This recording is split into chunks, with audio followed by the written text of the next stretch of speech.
Hey, everybody. So I'm trying something a little different today.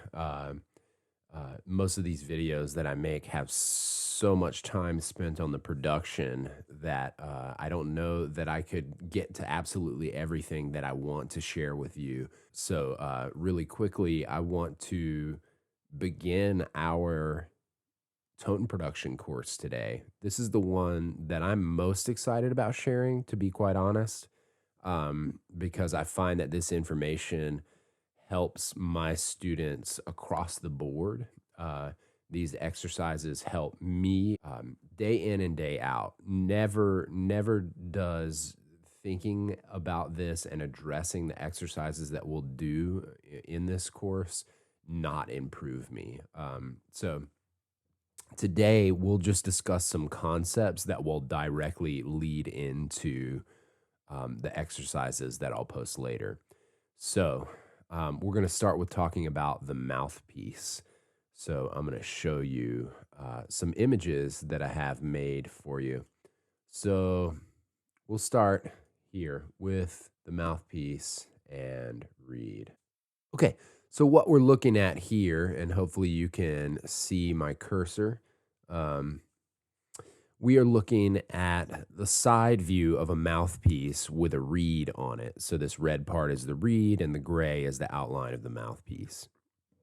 So I just want to show you the anatomy of a mouthpiece.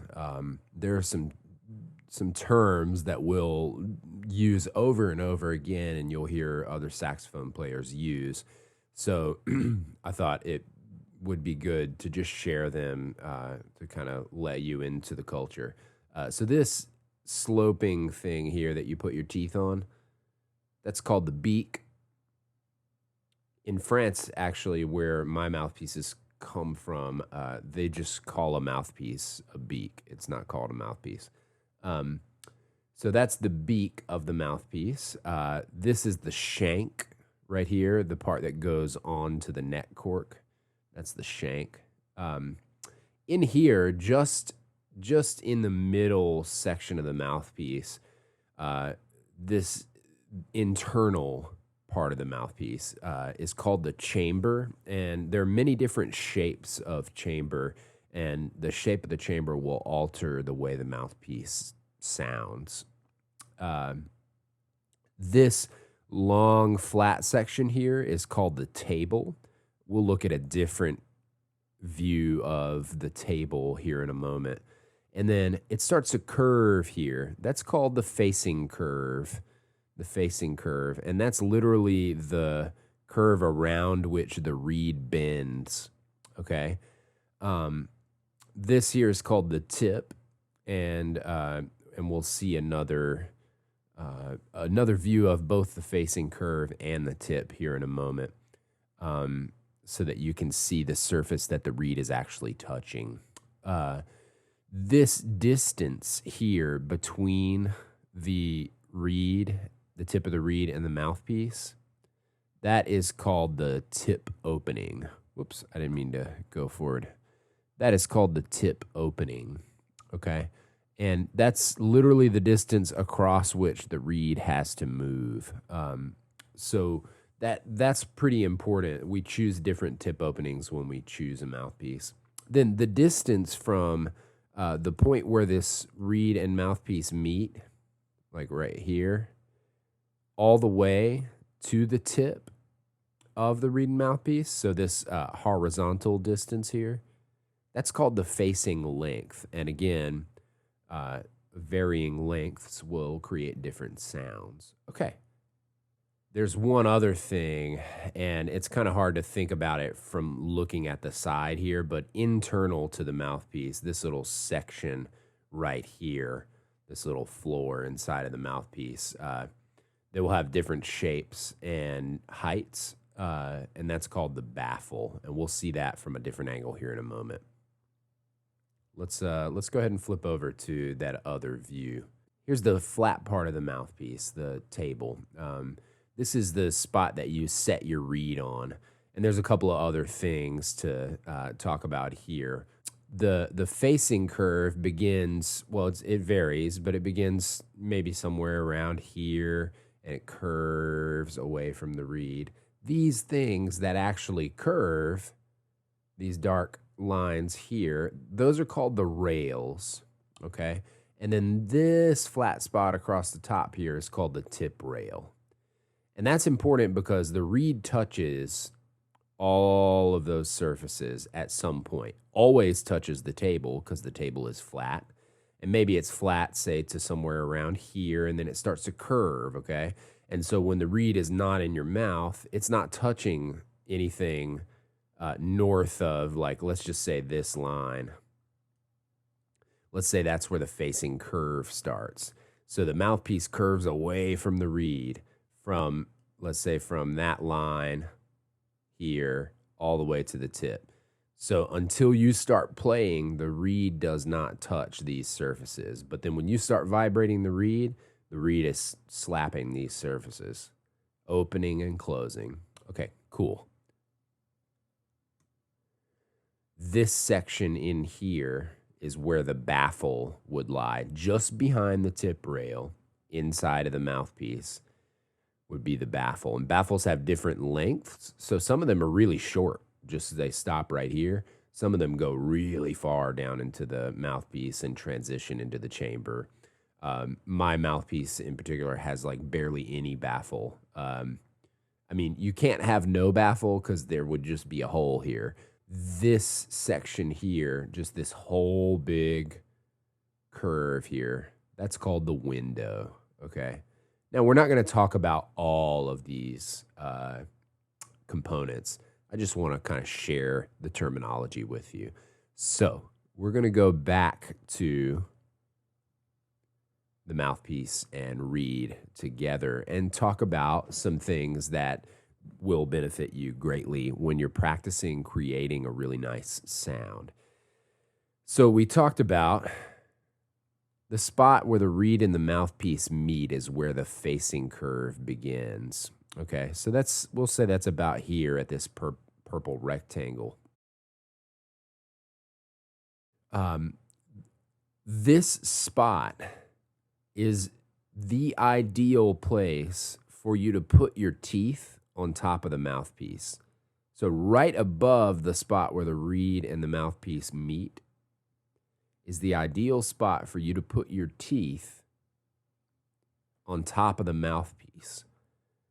At least when you're practicing, you may change your bite. You might go shallow of that to get certain effects. But when you're practicing producing a sound reliably, this is the best place for you to put your teeth. We'll talk about why. Okay. So there's just the practical aspect of if you put your teeth here, then you're not squeezing the reed and moving this point further by squeezing the reed toward the mouthpiece. You're not moving the reed, that meeting point closer to the tip like you would see here. You can see some notes that I made for someone at some point. So if I were to put my teeth here at this green arrow, then my jaw pressure would no doubt squeeze the reed toward the mouthpiece, making the reed and the mouthpiece meet here around this green rectangle, and thusly actually reducing the tip opening of the mouthpiece, making it play like a completely different mouthpiece than the one that it is. So that's kind of the practical thought, like just using the gear to its fullest capacity or something. But I want to talk about another reason why this is really a great place to put your teeth. When you are learning to produce a reliable saxophone sound, you know when the reed is going to speak, you know how it's going to sound for the most part. It becomes more predictable when you use the gear in the configuration that it's made in. It becomes less predictable when you use the gear in such a way that your body is altering it, because your body changes from day to day. your jaw is never going to exert as consistent pressure on the reed as it would need for this fulcrum to never move. I'm calling it a fulcrum because it's literally the point around which the reed bends. Your jaw will never exert 100% consistent pressure, so you won't be able to predict the conditions that are needed to make the reed vibrate as reliably as you can if you put your teeth here, and the mouthpiece is far more stable than our jaw pressure ever will be. I hope that makes sense, and I'll reiterate it several times in different ways. Let me give you a for instance. So, say I'm practicing long tones. I'm just working on long notes to try to build my sound, but also to really teach my body and my brain uh, what's necessary to make the saxophone operate the way we want it to. So just imagine I'm playing saxophone and I go, oh, and I hold a long note and then I'll let it die. Okay. So let's say I'm doing that. That's my exercise. And let's say I put my teeth here at the green arrow. Okay. And I'm practicing low notes. I'm playing like a low C. Oh, and I have no idea if that's correct pitch, but I'm playing a low C and my teeth are here at the green arrow. And then I get to my third one and it kind of coughs its way out. I know we've all experienced that, right? Where the sound sort of stutters at the beginning. I can nearly guarantee that the reason for that is a combination of unpredictable placement of the teeth, or a better way to say that is unpredictable jaw pressure, because the jaw pressure has more effect on the reed and mouthpiece relationship when you place your teeth short of this fulcrum. So either unpredictable teeth placement or unpredictable jaw pressure, a combination of the two, and then also an air focus thing that we'll get to later. But if one were to practice long tones with the teeth here, then we've made one more piece of the puzzle more consistent, meaning that the variables have decreased. The amount of variables in the process are less. So that means we are now on less of a goose chase, if that makes sense. We're not chasing so many different factors and just praying for the best. We now have a pretty consistent placement of the teeth, meaning that the gear is going to respond in a more predictable way, um, which allows us to work with the things that will always be variable, jaw pressure, air focus, and different things, more precisely. It allows us to do better work with the things that we do have more control over, or need to gain more control over. I think that's pretty clear. Okay, so let's continue now looking at some different images. We're going to go back to this image here of the mouthpiece table. Okay.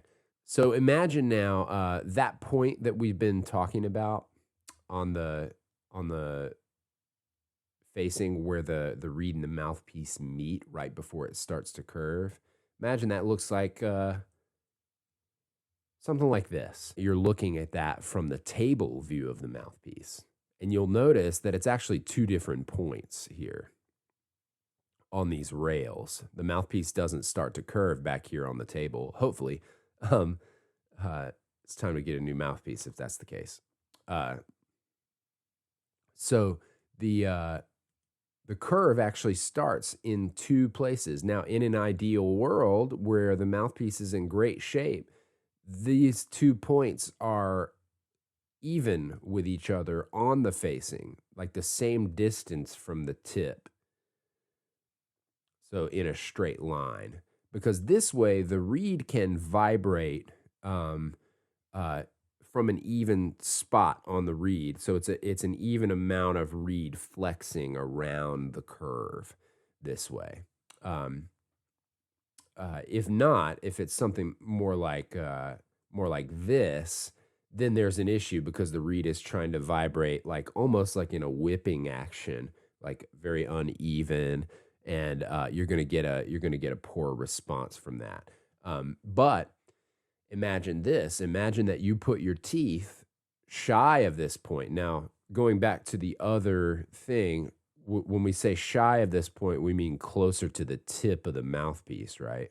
So if you put your teeth here at the green arrow, then those green dots would be like somewhere right here, something like that. Okay. So the reason why that's not so great is because, again, your jaw's pressure is inconsistent. Depending on a lot of factors, depending on how straight or level your bottom teeth are. It depends on whether the muscles on one side of your jaw are equally as strong as the muscles on the other side. So my point being that if you go shy of this point here and you're relying on your jaw's pressure to create the facing length for you, then you're likely going to end up with something like this, where those points are uneven, like we talked about a minute ago. And then the response is going to be far less predictable because one side of the reed is going to start vibrating sooner because this side here, where the point is closer to the tip, will take actually less air and less effort to create a sound on. And this will take more air and more effort. So it's like two sides of the same reed are working against each other. And you can imagine that that's not so good. And then if I show you here, then this is the line across which the reed is trying to vibrate. So you can see that the reed is like now trying to sort of all vibrate toward somewhere over here rather than toward the actual center of the tip. So the reed is now whipping. And a lot of times it's my thought that a vibration like this creates sort of like an elliptical pattern in the reed. I have no idea if this is true. This is just a lot of thinking that I've done on the subject. And I think that creates squeaking for a lot of people. I think squeaks are often a result of an off-kilter vibration pattern in the reed. So not like this, but like this. So these are all important things to think about as we move toward working on tone production on the horn. So in review, the place where the reed and the mouthpiece meet, we're going to refer to it here forward as the fulcrum. That's about the ideal place, at least in the practice room.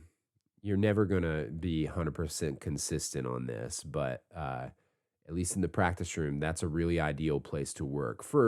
Also for the reason, like I said a moment ago, is a shorter facing. Like if, let me go to the other.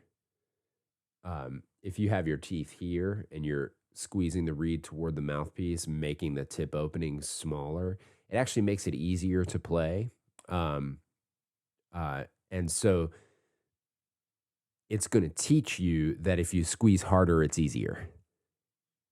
Here, if your teeth are here, it won't teach you that as much because you have less ability to finesse. It keeps flipping. You have less ability here to finesse uh, the opening between the tip of the reed and the tip of the mouthpiece. So this is a more consistent way to practice. And again, in the practice room, this is ideal. On stage, all bets are off. You just try to sound good and use what you've learned.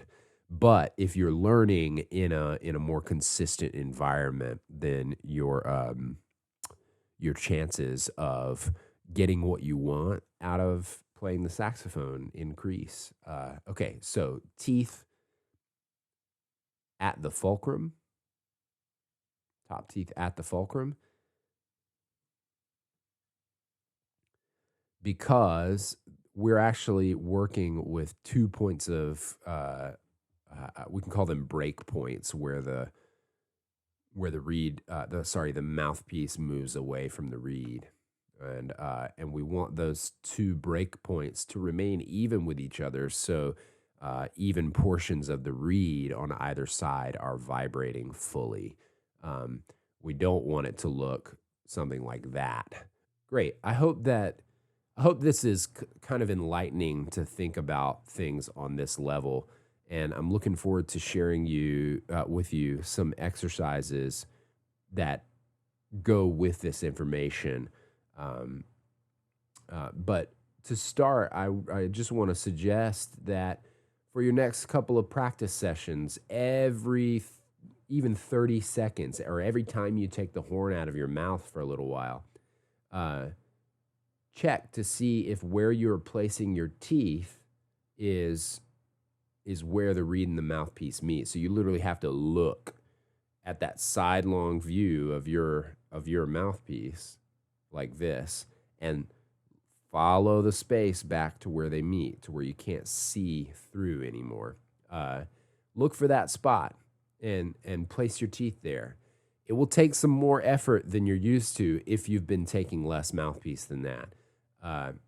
But the result in the long run will be really nice. You might feel like you have a little less control over the sound, and that's okay. You will gain the ability to sort of tone it down. It might feel like it's honking a little bit, but trust me, hear me out on this. Just commit to it for a little while, and you'll see a difference in your sound very, very quickly.